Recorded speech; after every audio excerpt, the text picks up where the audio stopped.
자, 이번 시간은 이제 기본서 참 페이지가 좋네요. 333페이지 양도소득의 필요금이 계산 나오죠.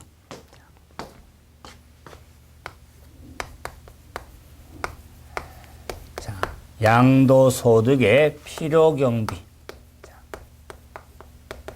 이 계산. 자, 이 단어는 자, 양도 차익을 지금 산정함에 있어서 자, 한번 한번 생각할까요? 실실거리면 자양강장제 드시라고 그랬죠. 그래서 이 필요경비를 산정함에 있어서 필요경비 하면은 취득가액에 플러스 기타 필요경비. 자, 합의 말했죠. 자, 그럴 때 이 필요경비를 계산할 때 자, 실지거래가액이야 필요경비부터 보죠. 양도차익 산정을 할 때 실지거래가액이 할 때 필요경비는 취득가액은 당연히 실지 취득가액에 의하겠죠. 그러면 실지 취득가액이란 실지 거래가액에 대한 취득가액이 되겠죠. 자, 그러면서 기타 필요경비 하면 자양강장제 드시니까 자본적 지출에 자본적 지출에 가고 양도비가 적용이 되어지겠죠. 자, 그래서 자, 실지 취득가액의 이 취득가액을 결정하는데 실지 취득가액은 취득함에 있어서 자, 발생한 상당한 원가 취득 원가에다가 취득세 등에 대해서는 자, 가산한 금액이 취득가액이 되겠다. 그래서 취득세 등은 가산하지만 재산세, 종합부동산세, 보유세는 가산하지 않습니다. 자, 그랬을 때 이 취득에 따른 상당한 원가에 취득세 등은 가산한 금액이 실제 취득가액에 해당이 되는데 자, 이 규정이 있어서 취득가액이 있어서 문제는 뭐냐?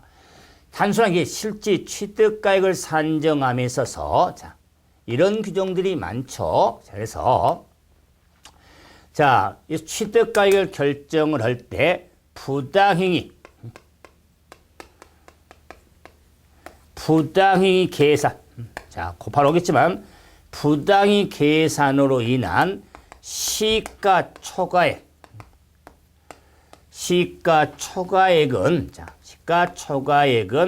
제외가 됩니다.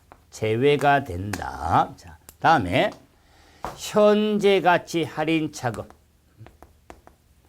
현재가치 할인차금. 자, 감가상각비 등이 있습니다. 감가상각비. 그래서 현재가치 할인차금 등은 포함이 되는데 다 포함되는 게 아니라 자, 여러분이 학개론 공부할 때 현재가치 하죠. 명목금액을 현재가치로 할인해서 차이난 금액에 건물 등의 감가상각도 개론서죠. 그러면 감가상각비가 있는데 그러면 일명 현차는 감가상각비에 있어서 사업소득 금액. 자, 사업소득 금액 중이죠. 사업소득 금액 계산을 할 때 계산 시에 필요경비로 자, 산입이 됐냐 그렇지 않냐. 자, 따라서 자, 지금 필요경비를 보는 것은 취득가액은 양도소득, 양도차익이한 양도소득금액 과정이죠. 그런데 사업소득금액 계산을 할 때 필요경비로 산입되지 아니한 것은 실지 취득가액에 포함이 되고 사업소득 금액 산정 시에 필요한 산입이 된 것은 제외가 되는 겁니다. 이중공제는 안 된다는 거죠.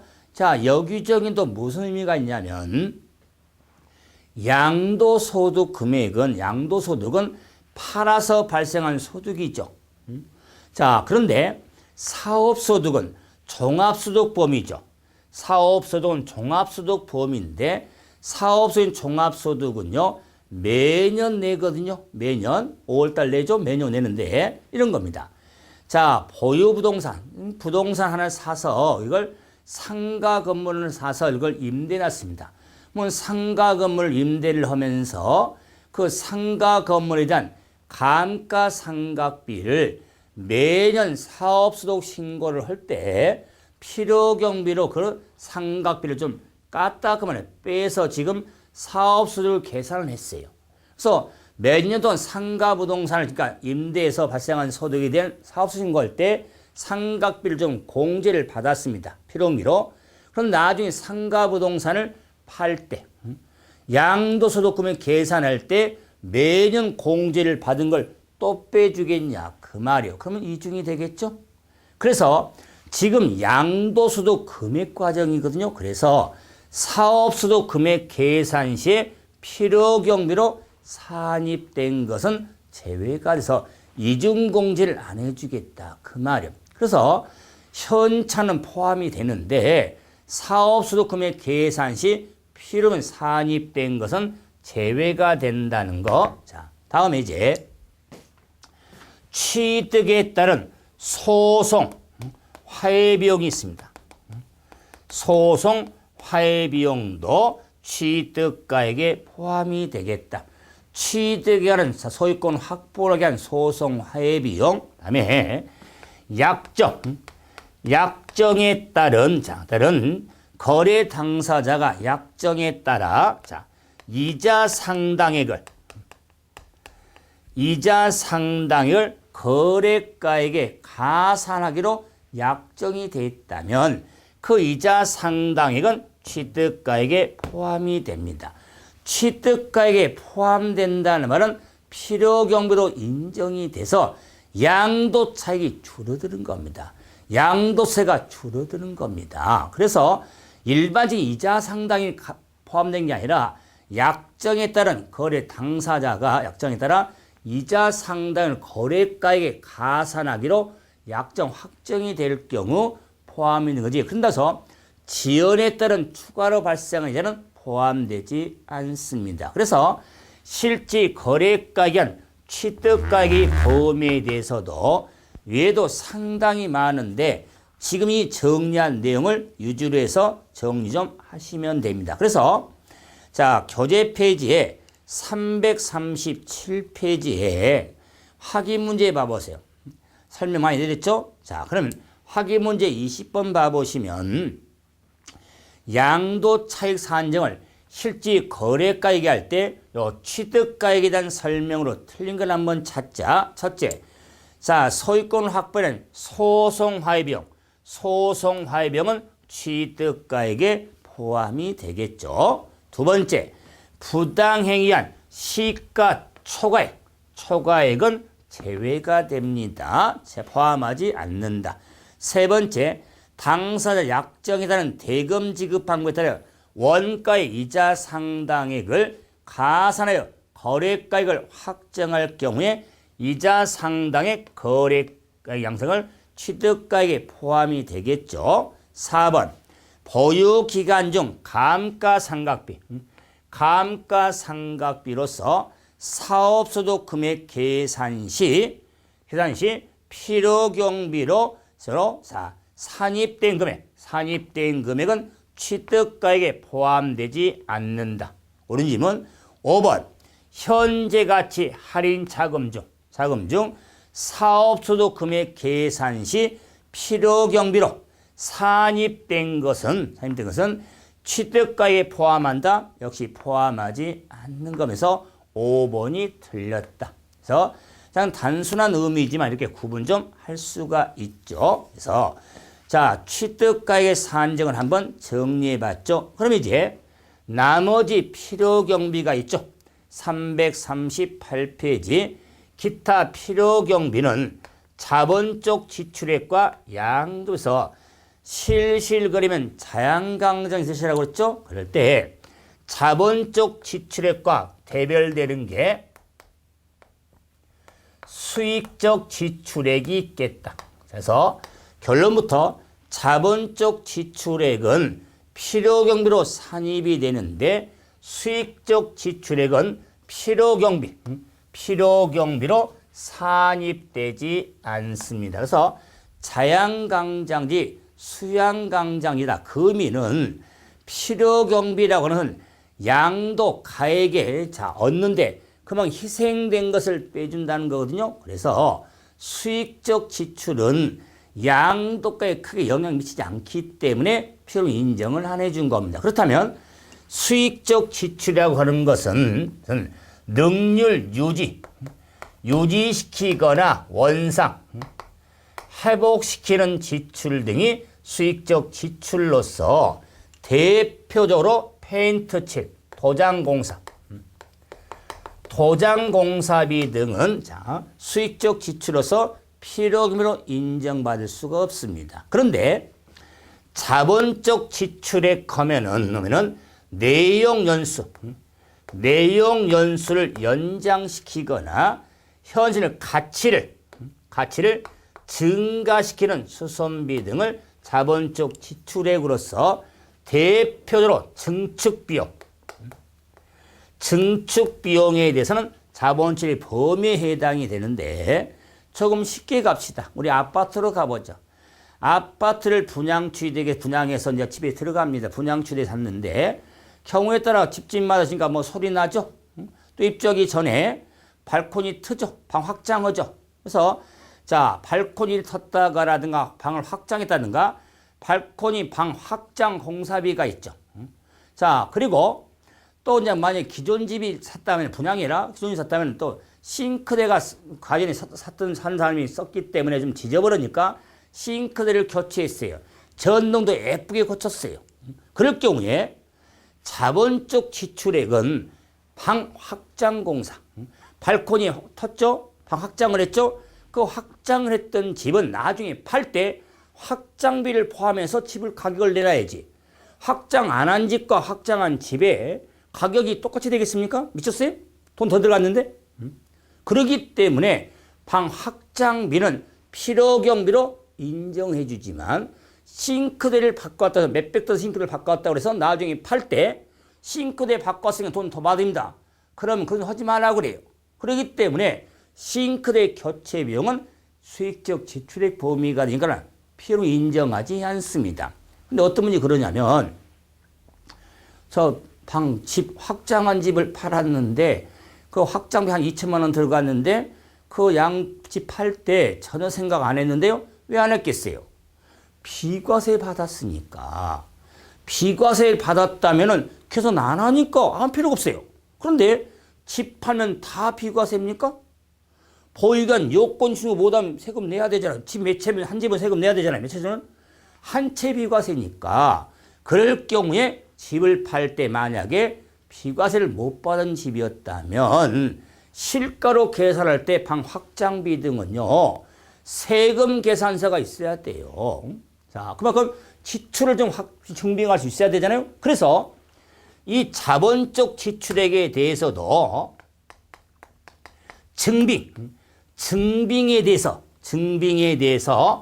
올해 정확히 신설했어요. 양도비만 증빙서를 지출하는 게 아니라 이미 했지만은 자본적 지출액에 대해서도 자, 증빙된 것에 한해서만 인정하겠다. 그 말이에요. 그래서 세금 계산 등의 이런 증빙된 경우만 한해서만 인정받을 수가 있는 겁니다. 그랬을 때 나중에 우리가 방을 확장을 했다는 그런 돈이 들어갔으면은 건축 시공자 또는 사업자한테 계산서 끊어놔야 됩니다. 그런 잘 안 끊어진다 하더라도 끊어놔야 돼. 나중에 비과세 받으면 끝이지만은 사람은 또 앞으로 일은 모르잖아요. 그랬을 때 나중에 나 한 2천만 원 들어가서 확장했는데요. 말은 필요 없습니다. 그래서 증빙을 할 수 있어야 되니까 그걸 좀 생각할 수 있죠. 그래서 자양강장 의미를 하셨죠? 그럼 이제는 수익 추적에서 더 설명해 드리겠지만은 수익적 지출만 명확히 구분하고 있으면 거의 답은 나옵니다.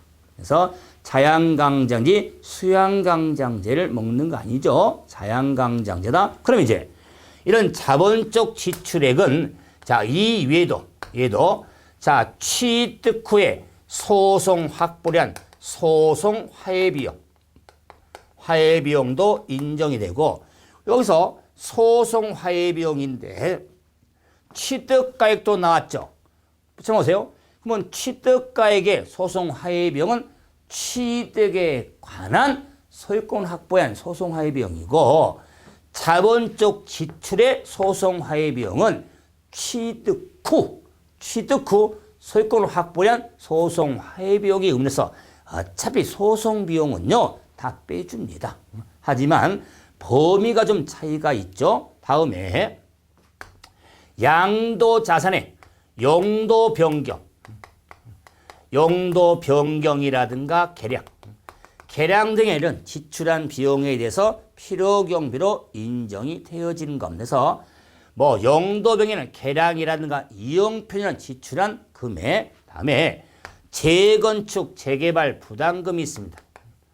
그러면 재건축이라든가 재개발 부담금에 대해서 자, 필요 인정이 되죠. 그러나 우리가 뭐 택지초가 우리가 이득 이런 건 인정 안 해줍니다. 재개발, 재건축에 따른 부담금이 있죠. 부담금은 필요 인정이 됩니다. 그 다음에 장애, 철거 비용이라든가 사방사업에 소용된 비용 등을 필요 인정이 되어지니까 이거를 암기하려고 하지 말고 이렇게 이런 자본치 범위들이 있군 하고, 자, 그럼 흐름을 좀 잡아서 생각하시고, 뭐 양도비는 양도에 따른 지출한 금액이잖아요. 양도비도 증빙이 되는데, 자, 양도는 직접 지출한 비용입니다.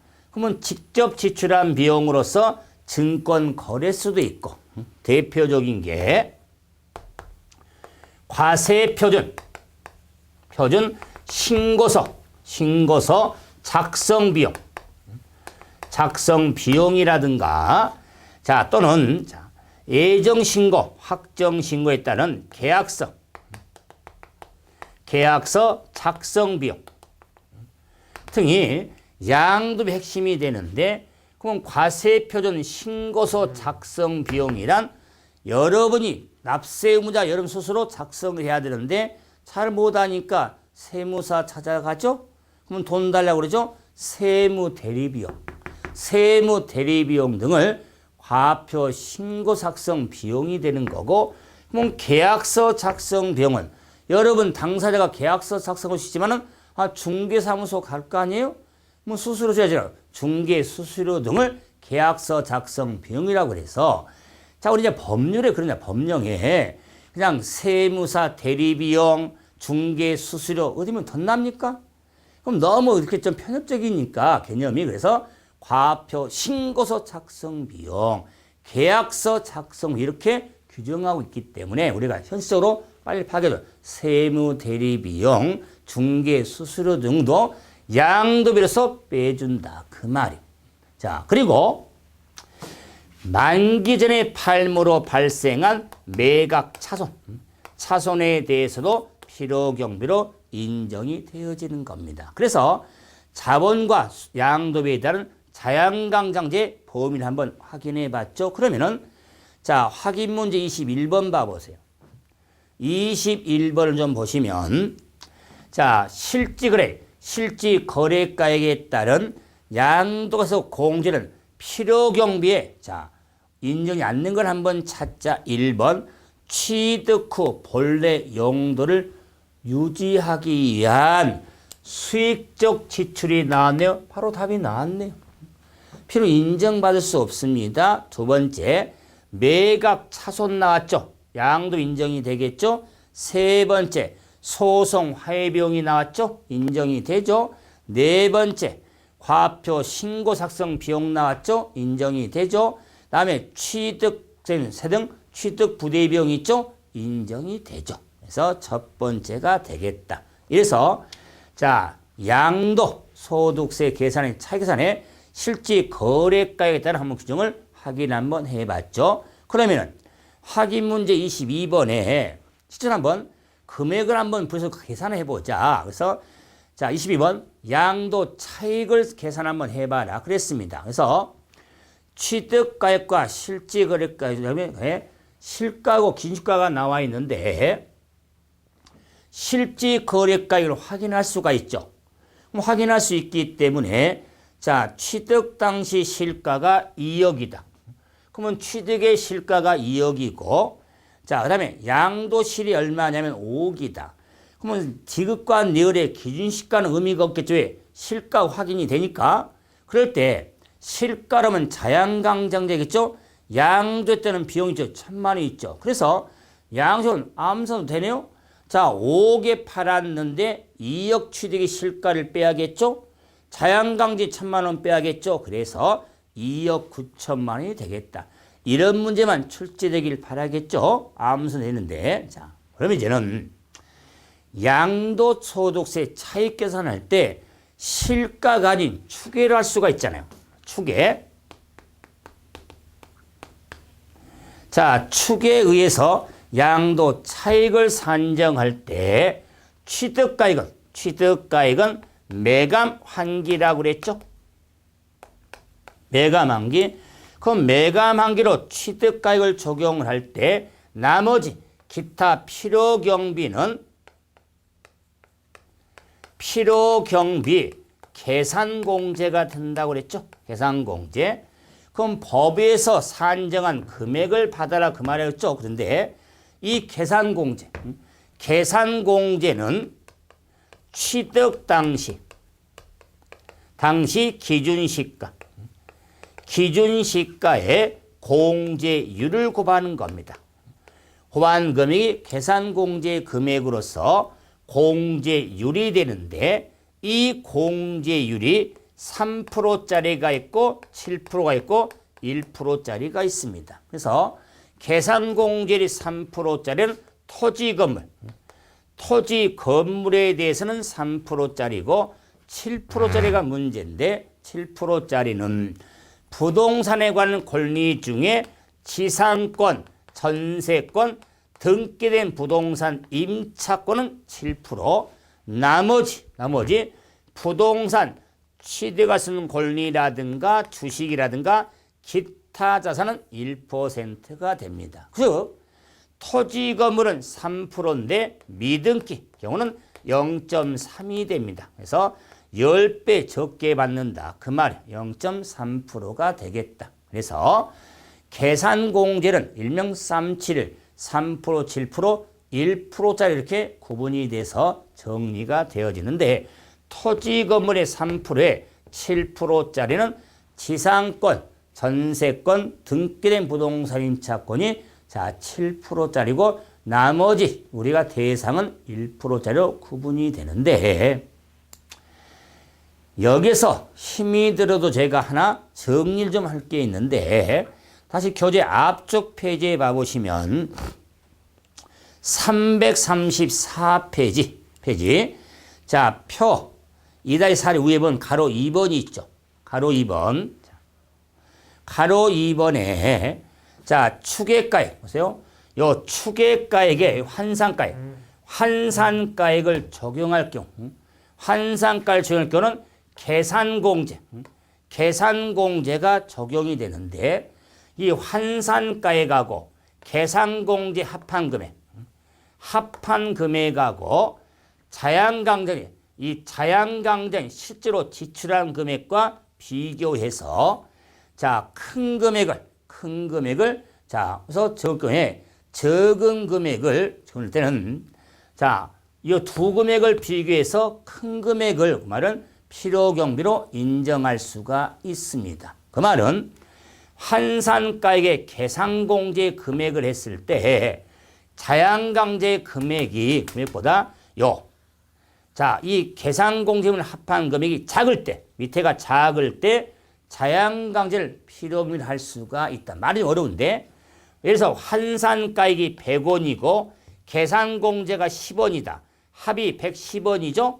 110원인데 자양강장 실제로 지출한 금액이 130원이 나왔다면 이 합한 금액이 자양강장제보다 이게 작죠? 작을 경우는 자양강장제를 필요경비로 할 수가 있는 겁니다. 그러면은 두 금액의 큰 금액의 의미가 되겠죠? 그래서 좀 더 실가로서 증빙된 실제로 지출한 금액이 있으니까 환산을 했을 때는 실제로 지출한 금액을 필요경비로 해주겠다 그 말이에요. 자, 그러면은 이 규정과 관련해서도 자 335페이지 확인 문제 19번 봐보세요. 19번.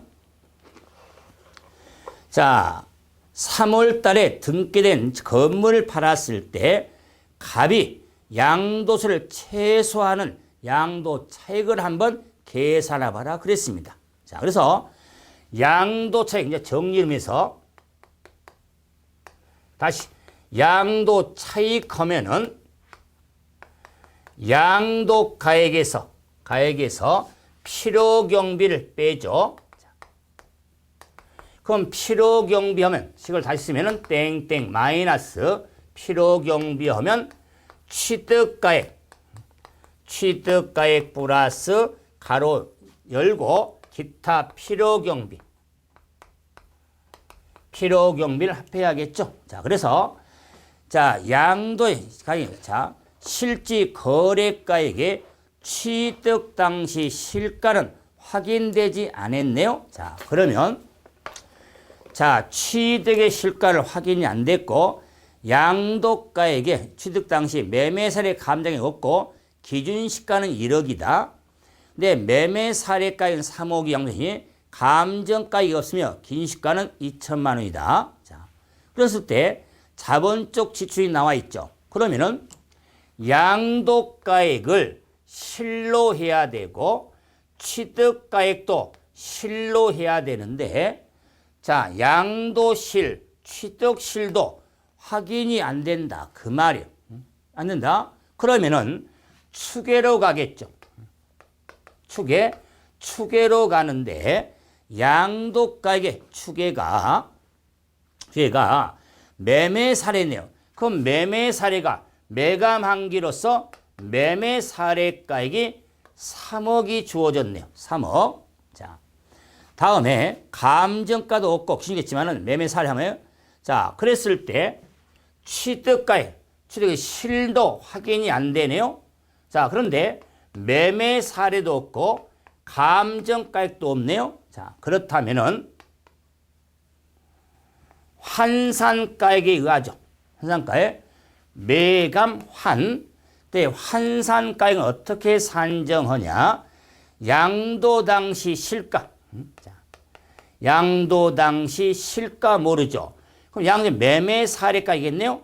곱하기 자, 양도 당시 기준시가분의 취득 당시 기준시가. 그래서 양의 매매 사례가 3억이 있죠. 3억에다가 양수인 기준시가가 2억이 주어졌죠. 2억. 취득 당시 기준시가가 1억이라고 주어졌을 겁니다. 찾아봤죠? 자, 1억. 자, 1억. 그래서 환산가액이 1억 5천이다. 그 말. 1억 5천. 절반이니까. 자, 그래서 1억 5천이 되겠다. 그래서 자, 나머지 기타 필요 경비에 있어서는 계산 공제가 되니까 필요 경비 계산 공제. 그러면 계산 공제는 취득 당시 기준시가 곱하기 공제율이 되겠죠. 그래서 건물을 지금 팔았죠. 건물. 그러므로 취득 당시 기준시가가 1억이죠. 1억 곱하기 공제율이 3% 등기됐으니까 그래서 자 300만 원이 되겠다. 300만 원. 1억의 3%니까요. 300만 원이 되겠다. 자, 이래서 자, 양도 차익을 산정해 보니까 자, 이 절선 자, 총 얼마 나오냐면은 3억에서 1억 5천에 자, 300을 빼니까 1억 4,700이 되겠죠. 그래서 요 산식으로서 1억 4,700 1억 4,700만 원이 되겠다. 700만 원. 자, 그래서 1억 4,700으로 답으로 갈 수가 있어요. 힘들게 계산했잖아요. 힘들게. 3억에서 1억 5천도 구했고 1억 4,700도에서 300도에서 1억 4,700 구했습니다. 자, 그런데 뭐가 있냐면 이 환산가액 1억 5천과 300만 원의 합, 요 두 금액의 합이 1억 5,300이죠. 1억 5,300인데 자본축을 양도비를 확인해 보자. 그래서 자본적 지출액이 1억 4천, 양도비가 2천이 주어졌다 그 말이에요. 그럼 자, 자본적 지출은 1억 4천, 그다음에 양도비가 2천이었죠. 양도비 2천이다 그 말이에요. 그러면 자양강진 합이 1억 6천이다 그 말. 1억 6천. 자, 그랬을 때 자, 이 합한 금액이 자양강장제보다 작죠. 적을 경우에는 자, 자양강장제를 필요경비로 할 수가 있는 겁니다. 자, 그래서 3억에서 1억 6천을 뺄 수가 있는 겁니다. 자, 그래서 1억 6을 빼니까 1억 4천만 원이 되겠다. 4천만 원. 자, 그래서 자, 양도 차익이 두 개가 나왔죠. 1억 4,700하고 1억 4천이 나왔죠. 그러므로 일반 우리 납세자라면 누구든지 세금 더 내겠어요? 자, 1억 4천을 선택하지?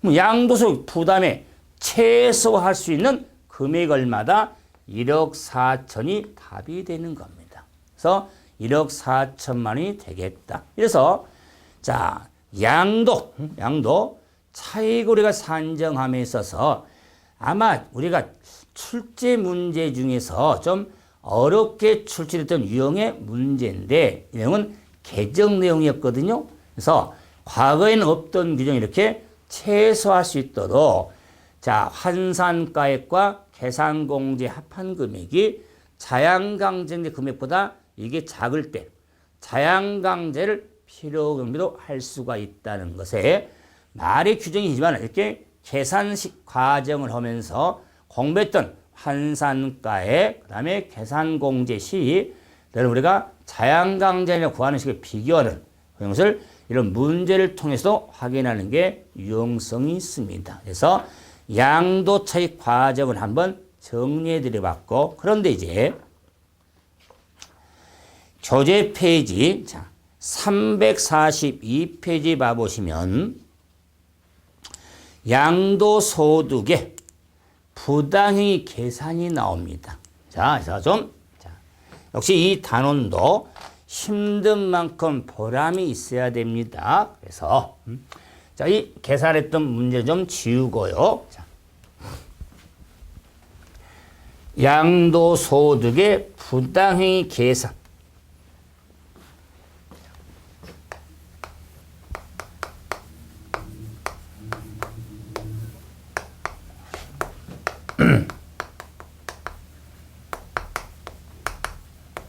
자, 계산이 있습니다. 그래서 자, 양도소득에 대해서 자, 부단이 감소, 양도의 부단이 감소시킨 거래에 대해서는 저는 그 양도소득에 대해서 특수관계인과의 거래에서 양도소득을 부단히 감소시킨 거래에 대해서는 부당히 계산을 해서 인정하지 않습니다. 부인 규정이다 그 말. 부인 규정. 자, 그래서 자, 남편 말고 부인이죠. 자, 그래서 특수 관계인과의 거래에서 양도를 부단히 감소시킨 거래에 대해서는 인정하지 않습니다. 자, 그래서 이럴 경우는 관할 세무서장이 따로 계산을 하게 되거든요. 자, 이랬을 때 이 감소시킨 거리는 어떤 거냐면 이런 게겠죠? 자, 양도. 자, 양도 지금 차익은 양도가액을 낮추든지 취득가액을 높이면 되겠죠? 그래서 자, 가운데 점이 뭐냐면 시가입니다. 자, 시가가 있는데 자, 시가보다 현저하게 싸게 미달하게 팔았다거나 시가보다 현저하게 초과해서 취득한 경우다. 그 말이요. 자, 이걸 좀 말을 좀 어렵게 만들면 자, 미달해서 팔았기 때문에 저가 양도. 자, 초과해서 취득했으니까 초과 양도다. 그 말이요. 초과 양도. 그래서 초과를 고가라고 그랬죠. 고가 취득이다. 그 말.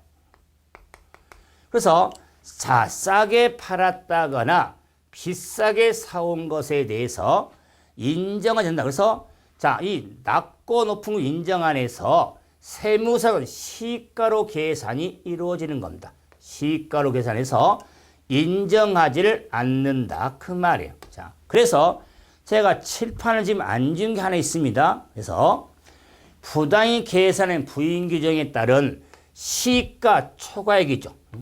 이 초과액에 대해서는 취득가액에서 제외된다고 칠판 봐보세요. 칠판. 취득가액의 범위를 결정할 때 부당히 계산한 시가 초과액은 제외한다고 그랬죠? 자, 이 규정의 의미가 여기 있는 거예요.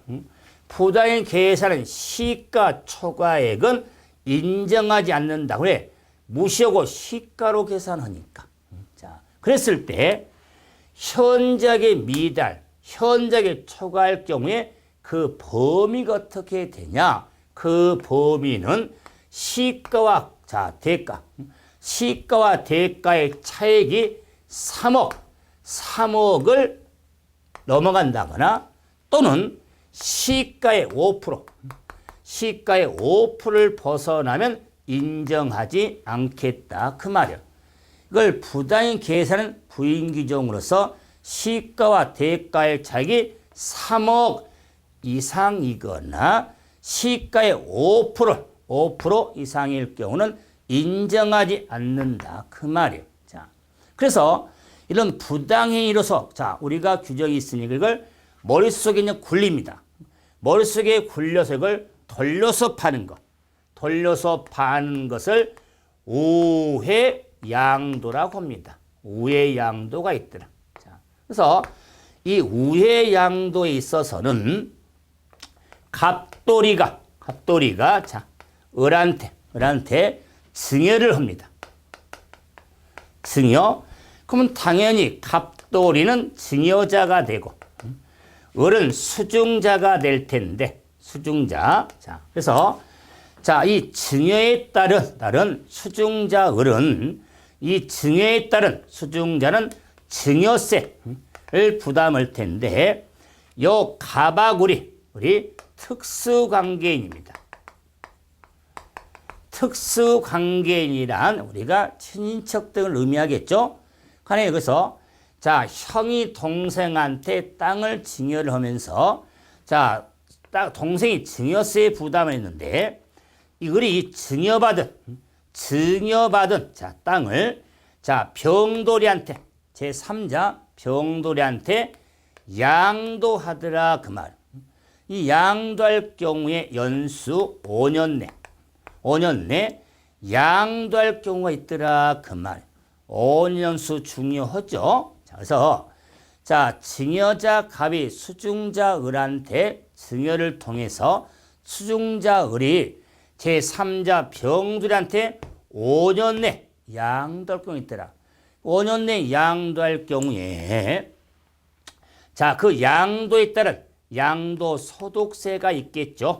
소득세가 있겠다. 자, 그래서 자, 이 증여세하고 양도소득세를 자 수증자가 증여했다는 증여세와 양도소득세를 고려할 텐데 네.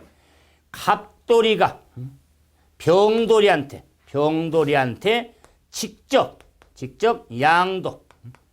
직접 양도한 것은 을을 통하지 않고 병한테 직접 양도소와 계산한 양도소득세를 보니까 증여세가 이래서 100원이다. 양도소득세가 만약에 30원이다. 자, 이 합한 금액이 130원이죠. 130인데 직접 양도와 계산한 금액이 150원이더라 그 말이야. 150원. 이럴 경우에는 갑이 병들한테 직접 양도한 것으로 본다. 이걸 우회양도라고 하는 겁니다. 이런 우회양도에 있어서는 을이 팔았지만 양도소득세, 양도세의 의무는 납세 의무는 증여자 갑한테 있습니다. 자, 을이 팔았지만 증여자 갑이 양도세 의무가 있게 됩니다. 증여자가. 그런데 자, 을이 병한테 팔았는데 갑이 직접 파는 것으로 양도세는 갑한테 있으니까 증여자 갑하고 수증자 을하고는 연대 납부할 의무가 있는 겁니다. 자, 이걸 우회양도라고 하더라. 그런데 경우에 따라 증여세하고 양도사판 금액이 130원인데 네, 직접 양도와 계산한 금액이 예를 들어서 100원이었다. 100원이면은 직접 양도한 것으로 보지를 않습니다.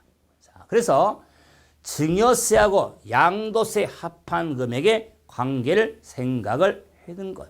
자, 그래서 우회양도에 있어서는 자 5년 내 병한테 팔 경우에 틀 잡아서 정리하는데 이렇게 이제 우회양도로 끝내면은 조금 힘이 든 게 뭐냐면 이와 혼돈이 안 되는 게 뭐냐면 이월과세라는 게 있습니다. 이월과세. 자, 규정이 있더라. 자, 이번 시간의 마지막 이월과세의 규정이 있는데 갑이 자, 을한테 자, 증여합니다. 증여. 자, 역시 갑이 증여자고 하고 자, 을이 수증자입니다. 수증자. 자, 그래서 수증자 을이 자, 병돌이한테 자, 제3자의 양도를 했습니다. 양도. 그 양도도 5년 내입니다. 5년 내. 자, 양도할 경우 자, 이 패턴을 보니까 그리고 자, 요 갑을도 특수관계입니다. 특수관계. 자, 보면은 우회양도하고 갑, 을, 병 5년 내. 갑, 을, 병 5년 내. 뭐 똑같은 것 같아요. 그런데 큰 차이점이 특수관계인 할지라도 우회양도는 배우자 직계 존비속은 제외가 됩니다. 그 말은 자 특수관계인 중에 갑과 을이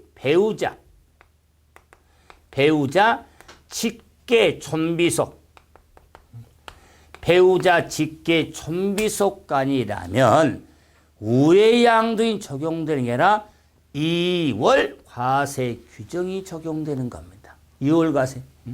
그러면 이월과세의 규정은 부당행위로 보지를 않습니다. 자, 그렇기 때문에 자 증여자가 을한테 증여했을 때 증여된 수증자가 증여받은 것에 대해서 증여세를 냈을 거고 병한테 팔았을 때 양도소득세를 내게 되는데 양도소득세 납세 의무는 수중자 을한테 납세 의무가 있습니다.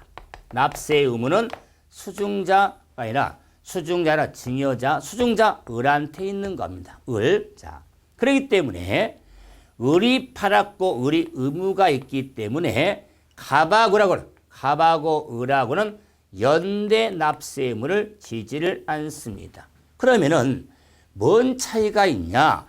요 양도소득세 계산을 할 때 취득가액, 필요경비인 취득가액은 자, 증여 당시 금액이 아니라 증여자가 취득 당시 금액을 자, 필요경비로 인정을 하게 되는 겁니다. 자, 이게 이월과세의 큰 틀이다. 그러므로 갑을병이 이렇게 꺾어진 건 비교미가 돼서 이걸 풀어올 수가 있는데, 자, 풀면은, 자, 갑돌이, 자, 을순이, 병돌이. 자, 그러면 갑하고 을이 특성의 배우자, 직계, 존비속이죠. 그래서 증여자고, 수중자고, 병한테 5년 내 팔았겠죠?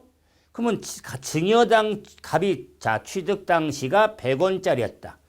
증여 당시에 150원이었다. 이걸 180원에 팔았다. 그 말이에요. 자, 이럴 경우에 양도 차익 산정할 때 파는 금액 180원에 필요경비인 취득가액을 증여 당시 금액이 아니라 증여한 갑이 취득 당시의 금액을 필요경비로 해서 기본 양도 차익을 80원으로 하겠다. 그 말이에요. 이게 이월과세 규정의 핵심이다. 자, 그럴 때 이 양도 차익을 산정을 할 때 수중자가 냈던 증여세는 필요경비로 빼줍니다. 인정을 합니다. 필요경비로 빼주는데 그래서 필요 취득가액을 산정할 때 이월과세 규정이 있어서는 증여 당시 150원이 필요경비 취득가액이 아니라 증여한 갑이 취득 당시 금액인 100원을 필요경비인 취득가액으로 한다는 것. 그러므로 증여자와 수중자 5년 내 팔았을 때 관계가 나와서 우회양도가 될지 이월과세가 될지 이런 관계를 따질 때 반드시 증여자와 수중자가 배우자 직계 존비속 이외인지 배우자 직계 존비속가 아닌지 즉 형이 동생한테 증여했냐 아버지가 아들한테 증여했냐 남편이 부인한테 증여했냐 이런 관계를 따져가면서 우회양도와 이월과세 규정에 대한 구분해서 다음 수업 시간에도 제가 이월과세라는 규정은 몇 번 반복이 됩니다. 어떤 규정을 정리할 때 이월과세 규정에 있어서는 보유 기간 등을 산정할 좀 구분이 되니까 그럴 때 이월과세 하면은 배우자 직계 존비속도 증여받은 자산을 5년 내 팔았을 때 2월 과세 규정이 적용되는 걸 확인해서 가장 우리가 또 양도세 부분에서 뭐 단원 중에서도 어렵다고 하는 단원 중에 하나입니다. 부당히 계산의 부인 규정, 우회양도, 이월과세 관계도 비교할 줄 알아야 되고 그래서 이런 내용은 좀 힘들었지만 제가 원스타 강의 하다 보니까 좀 제가 정리되는데 힘든 만큼 보람이 있어야 되니까 조금 설명이 부족할 수 있지만 요즘 여러분 교재라든가 좀 그거는 확인 문제 있거든요. 좀 차분히 정리하시면 제가 설명이 다 포함이 되어 있거든요. 확인하시고 자 다음 시간에 이제는 두 번째 과정 양도소득금의 계산 과정 가지고 뵙도록 하겠습니다. 수고하셨습니다.